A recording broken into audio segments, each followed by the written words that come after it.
de la constitution de notre pays qui interdit un troisième mandat à quiconque.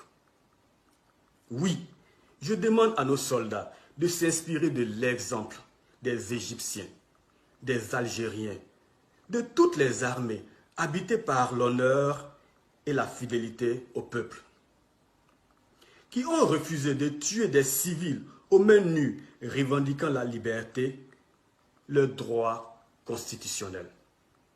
L'armée ivoirienne doit protéger le peuple ivoirien. L'armée ivoirienne doit protéger la loi. L'armée ivoirienne doit respecter la loi. L'armée ivoirienne doit refuser de servir la guerre du régime RHDP contre le peuple ivoirien. L'armée ivoirienne doit garantir la paix, la justice, la liberté, la dignité de toutes les personnes vivant sur le sol ivoirien. Soyons dignes, soyons courageux, soyons inébranlables.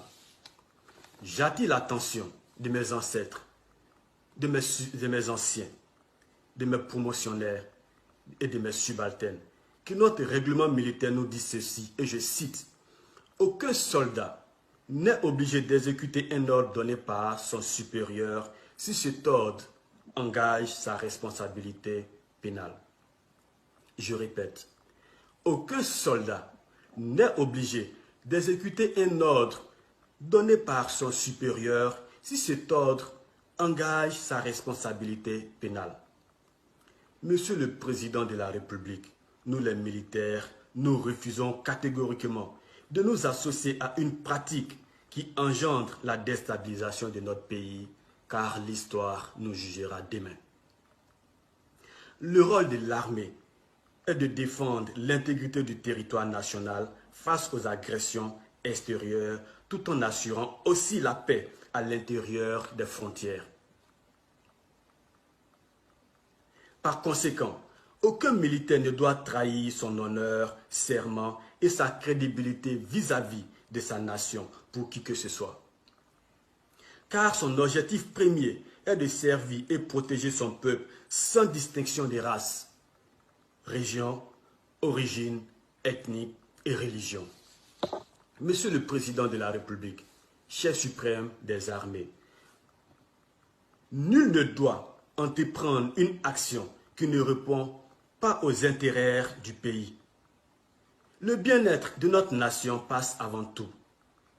Monsieur le Président, nous sommes bien sans ignorer que vous avez la possibilité, à partir de votre résidence, de vous rendre au Bima, à Assini et au Ghana, en passant par la Lagune.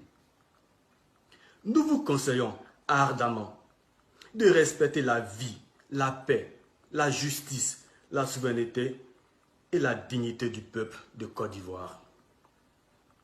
Avant de mettre un thème à mon intervention, comme par rituel, je salue mon père spirituel, je salue le général, mes devoirs, mon général, je salue l'armée ivoirienne, je salue le vaillant peuple ivoirien. Bonne fête de l'indépendance à la nation ivoirienne. Vive la République, vive la Côte d'Ivoire.